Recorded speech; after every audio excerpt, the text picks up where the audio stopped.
Back in the 6th grade, there was a lot of rumors regarding the school that I had gone to.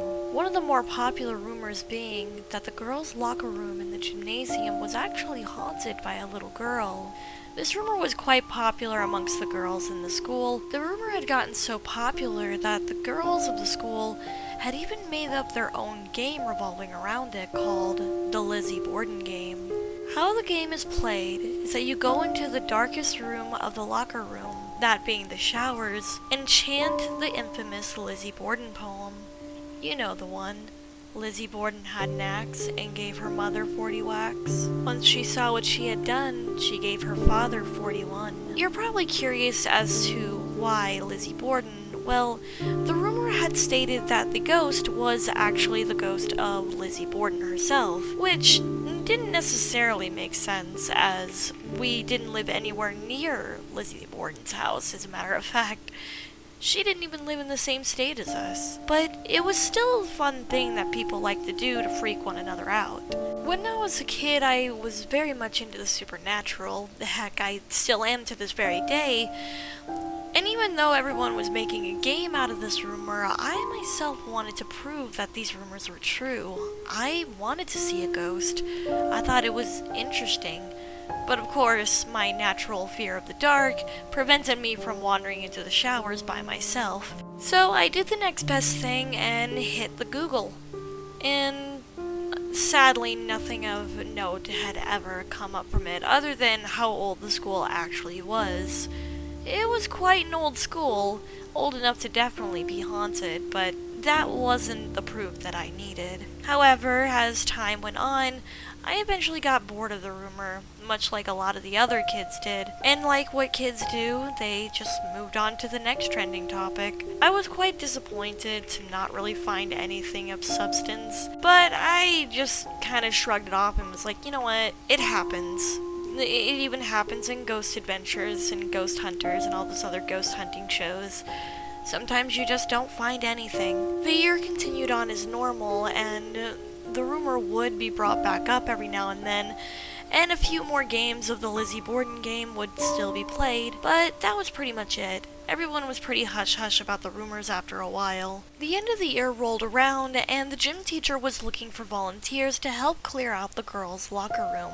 Everyone should have already taken their stuff from their lockers and brought them home, so any remaining articles of clothing or deodorant or what have you remaining in the lockers would be sent to the lost and found. Of course, being the teacher's pet that I was, I volunteered. Alongside my best friend from middle school, let's just call him Mark. We had also volunteered because we wanted an excuse to skip out on a assembly that was going to happen within the gymnasium, and it was another excuse to just goof off and hang out. And it would be easy to get away with goofing off because the teacher was too busy helping set up for the assembly, and there were no cameras in the locker room for obvious legal reasons. So no one would know that we were just taking our sweet easy time clearing out the lockers. They would just automatically assume that, well, hey, there's a lot of lockers and there's probably a lot of stuff left behind. After gym class had concluded and all the lockers had been emptied, we got to work. The teacher had given us the master key to all the locks in the lockers and had given us a trash bag in order to collect the clothing or deodorant or anything else that could possibly be in a locker. The teacher left to help out with the assembly, and we were officially all alone. Or so we thought. As we continued our work, we had walked past the infamous showers where the Lizzie Borden game would take place.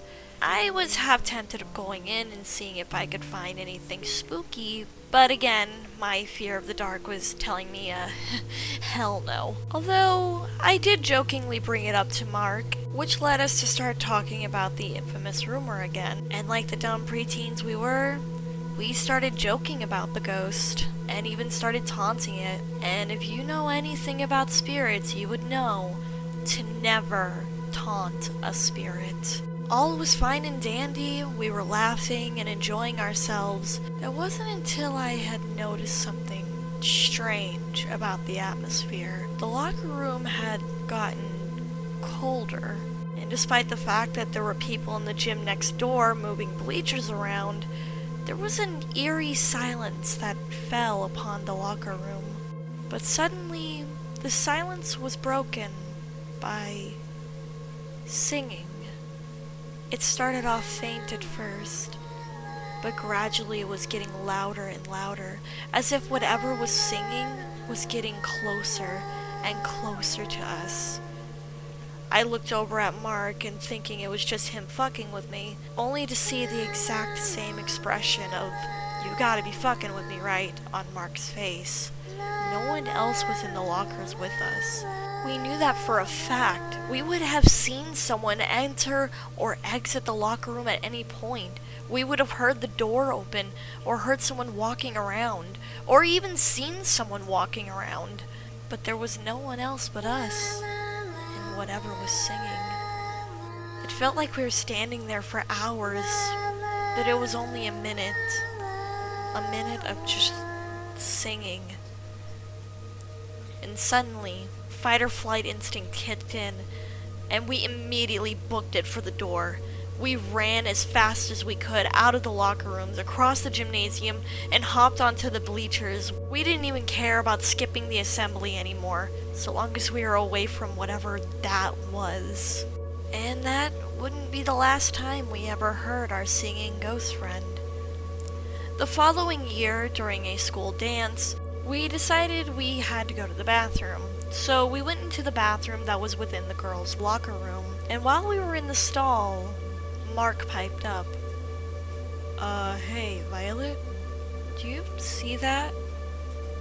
I looked through the crack in the door. "No, I don't see anything.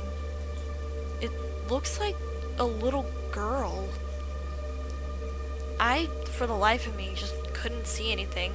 I finished going to the bathroom and head out the stall to investigate. Maybe it was just another group of girls hanging out in the locker room. And nope, there was no one. Mark swore up and down that he saw someone in there, in the locker room, by the shower area. And then we heard the singing again. And we didn't hesitate. We immediately ran for the door and ran into one of our friends who also happened to be big into the supernatural. We told her exactly what happened and our experience from the previous year, and her eyes widened and immediately spoke up and said, "Wait, you heard her too?" As it turned out, she had also had a run-in with the ghost, and according to her, she had even communicated with the ghost as well. The ghost was just the spirit of a little girl who just so happened to like to sing. According to her, it never really meant any harm.